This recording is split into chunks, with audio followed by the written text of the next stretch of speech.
Hi, welcome to my booktube channel, Believe in Yourself. My name is Tammy, and today I have a follow-up video of the books that I read that Betty White liked.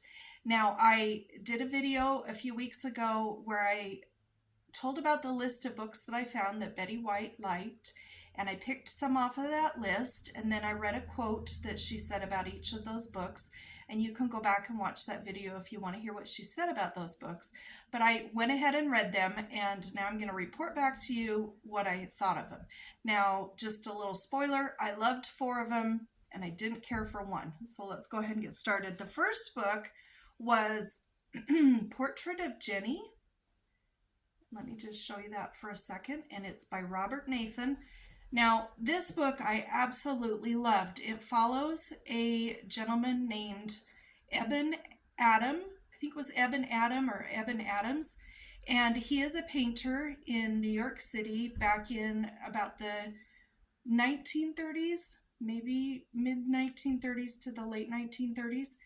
And excuse me, he's walking in the park one evening and he comes across this young girl, and she's just out in the park by herself. It's evening. He thinks it's strange that she has no parents with her, and they talk for a few minutes and they have a little bit of a connection. So she leaves, he leaves, and he's trying to sell his paintings, and people just really aren't buying them. But he runs into her again in a week or two, and she seems to be a couple of years older.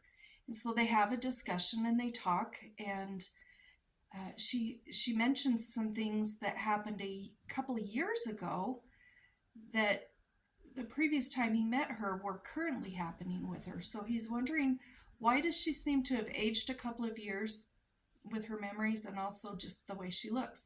She leaves. He draws a sketch of her, and he's able to sell it and make a little bit of money, and he's really excited.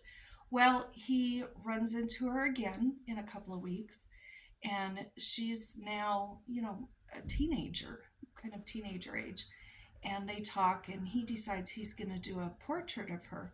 Well, the next time they run into each other, she's a young woman. She's about 17, maybe 18 at that point, and he goes ahead and does a portrait of her, and then she just sort of disappears again. He sells that portrait. He ends up making a lot of money on it. And then he meets her again. And from there on with the book, you can't put it down. You've got to find out what happens. And it's just a really good book. I remember that Betty White said something about it being haunting, and it definitely was a haunting book, and it left that, you had that eerie feeling and what is going on, and it was excellent book. She said she had read it, I think, 6 times, and I definitely will be rereading this one. So the next book is Wuthering Heights by Emily Bronte. Let me show you that one. You won't be able to see anything really because it's just on the spine, but this is a really old copy that one of my daughters bought for me. And Betty White also loved this one. This is one of my favorites. I've read this multiple times also. And we follow the story of Kathy and Heathcliff. And a lot of people say this is a romance or a romantic story. I don't think it's romantic at all. I think just almost every character in this book is awful. But I love it, and I just love it. I love it knowing when I'm going to reread it that I'm just going to be so mad at Heathcliff and so irritated with all the different characters, but I just love this book. So I was happy to have another reason to read this again. Another book, I had never read this one. This is by L. Frank Baum, The Wonderful Wizard of Oz. And in this one, I don't remember her exact quote. She had kind of a long quote about this, but that she had, I think, 43 different stories of Oz. And I did look it up, and there's a lot of stories of Oz that L. Frank Baum wrote. And I read this, and I thought this was great. I even loved this more than the movie.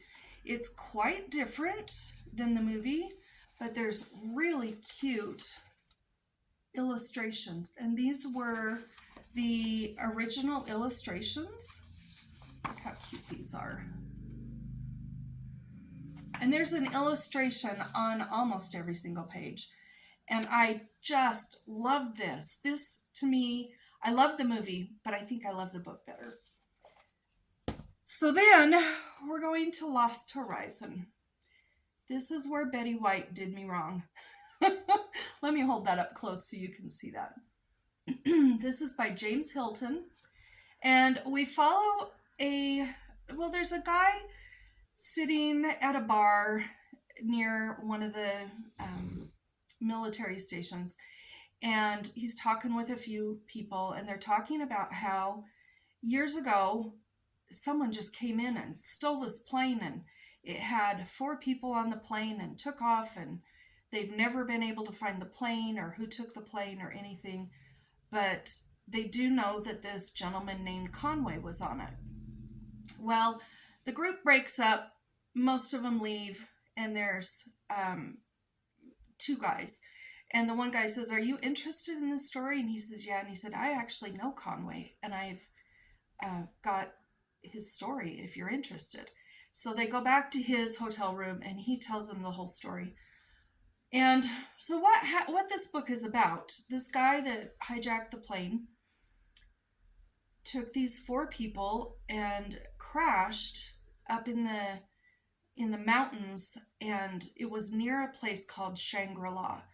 Well, these 4 people survived. The pilot did not survive in the crash, and they managed to get to Shangri-La through some different experiences. And they get to Shangri-La and come to find out the people there do not die at the normal age. Their kind of leader is several hundred years old.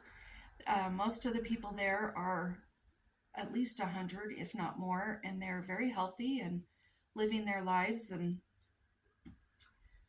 one of the people in the group really wants to go back. He doesn't want to be there.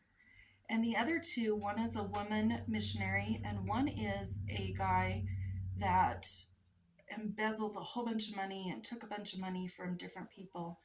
And he doesn't want to go back because he knows he'll be arrested.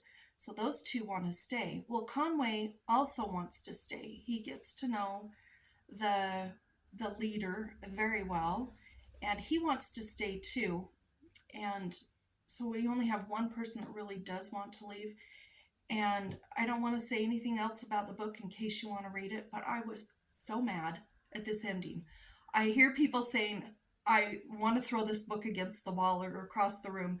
And I've never done such a thing, and I didn't do it this time, but boy, did I want to. I was so mad about the ending. And I talked to my mom, and I was just ranting and raving about it. And I am going to keep it because I think now that I know what the ending is, someday I will reread this, and I don't think it will make me as mad because I will be anticipating that that's going to be how it ends. So I can just really enjoy the rest of the book, but not one of my favorites. Then, this is the final book. This is Neville Shute's On the Beach. And this one takes place after there's been a huge global war and nuclear bombs have been dropped everywhere, and it was mainly in the northern hemisphere, so all of those people are completely dead, and the particles are drifting south, and the only ones left alive in this book are in Australia and New Zealand.